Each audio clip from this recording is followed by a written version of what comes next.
What's up, everybody? Colton Sturm here. I am with my 2022 Lynx Rave RE 3500. That does not stand for horsepower. That stands for the length of the track, which translates to a 137. I'm going to try to answer your questions a little bit. If you haven't already spring checked one of these and you have some questions about it, hopefully this video answers it. So let's dive right into it.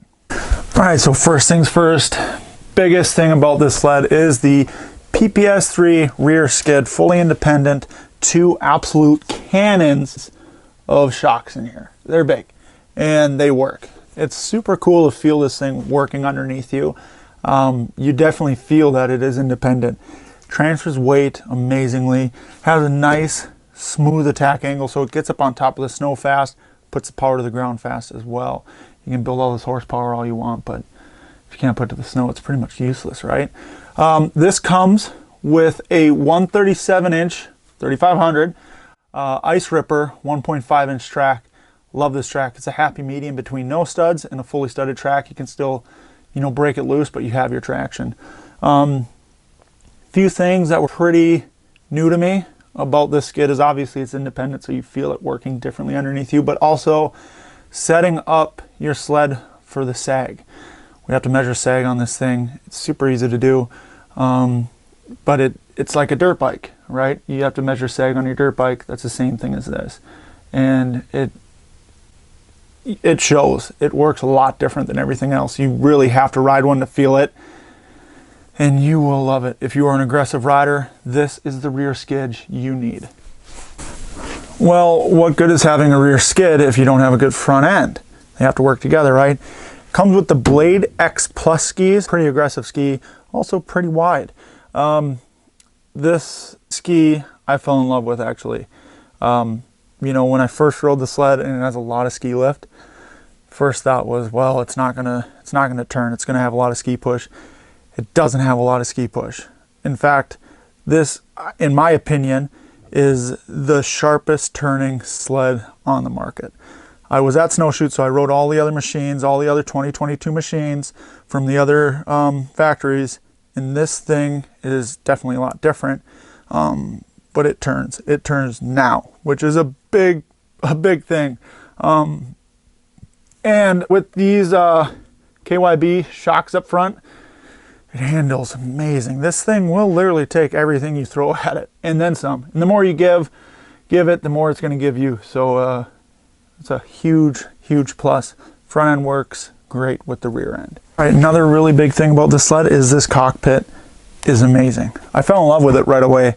I like to move left to right quite a bit, whenever you are really going fast and you're hitting some tight turns. It's movability, I think. I don't know. Movability is key, and this sled makes it easy. This is all exposed, so it makes it super easy sliding back and forth. Seat is tapered forward some. One-step side panel, you're not bumping your knees into anything. Big thing, toe holds. Love these things. At first I did not like them at all. And then I just got used to them being there. And then when I jump on another sled, I realized how much weight I would actually put into these when I'm transferring weight side to side. My feet would kick out all the time if I didn't have these. So these are now, for me, a must-have. I can't ride without them. Big thing. Bar riser comes set up perfect, nice and low. I don't know why you guys keep putting these huge tall bar risers on, whether it's mountain or trail. All it makes your sled look like is that it has ape hangers. It doesn't help you ride. Unless you're 7 foot tall, then go ahead and put on tall ones, but you don't need them. They don't help you whatsoever. They actually hinder you quite a bit. Lower bar risers are better. It's a proven fact. It's science. Enough with that. Cluster is awesome on this thing. It's not too bright, easy to read. Love that. Just all around cockpit is so easy to move left to right with.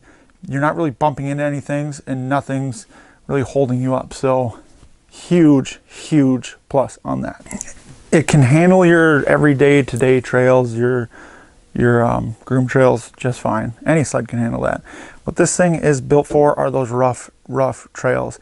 If you're going to go out and put on a lot of miles and you're going to hit rough trails, this is the machine to have. Nothing will keep up. In fact, I guarantee you, if your friends are not on a Lynx, they will not keep up with you if you're spending a lot of time on a rough trail, Which, that being said, that is one thing I don't mind it, I guess. It's not a big deal. Is I always have a sore neck when I'm riding it because I'm always looking back, waiting for the guys I'm riding with on those rough trails, because they just can't run the pace that this sled does. So you will experience some neck pains from looking back, waiting for your friends, unless you just don't care about them and you just keep going and you say, I'll meet you at the next stop. Then you won't have a sore neck. But every now and then I like to turn around and make sure everybody's trying to keep up. So yeah, it is an aggressive ride. You have to be it's built for an aggressive rider for sure. That being said, it doesn't mean you can't just go out and just play ride on it a little bit. It's tailored for an aggressive rough trail, but you can go out and relax on it too. But it is a super playful sled. I can't say that enough, actually. I'm doing things on this sled I never even thought about doing. Been playing around on dragging the side panel and actually sliding the sled sideways across minimal snow, and then right siding itself up, kind of whipping it around on flat ground, doing wheelies on it.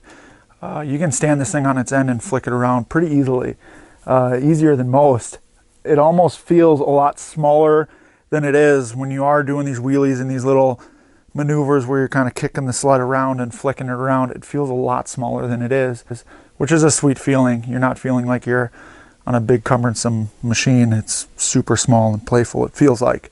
So yeah, I mean, you can have endless fun ripping down trails, endless fun playing in the ditches. We all, if you're from the Midwest, I know you grew up wanting to jump road approaches when you were a little kid. Heck, I remember the first time I cleared a road approach, I thought I was Blair Morgan. I was probably like this tall. I thought I was the king, right? I thought I was Superman himself.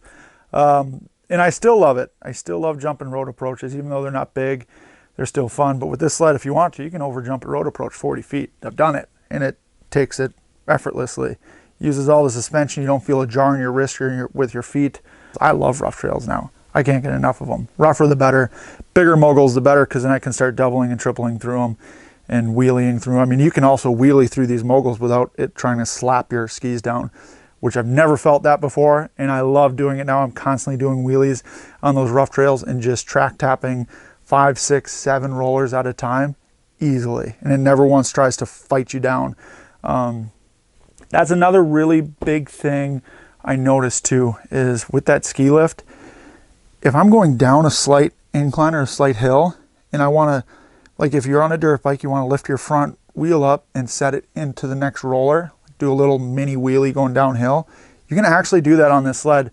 And you picking up on the bars and giving it throttle at the same time, you picking up on the bars is actually helping it, which is really cool to feel that you can actually lift up the front end with your arms when you're giving it gas. So that makes it super fun. I go down a little hill, and if I want to set my skis into the backside of a roller, I can just give it a little bit more, lift up the front end, and I can set the skis in, then start my rhythm down the hill.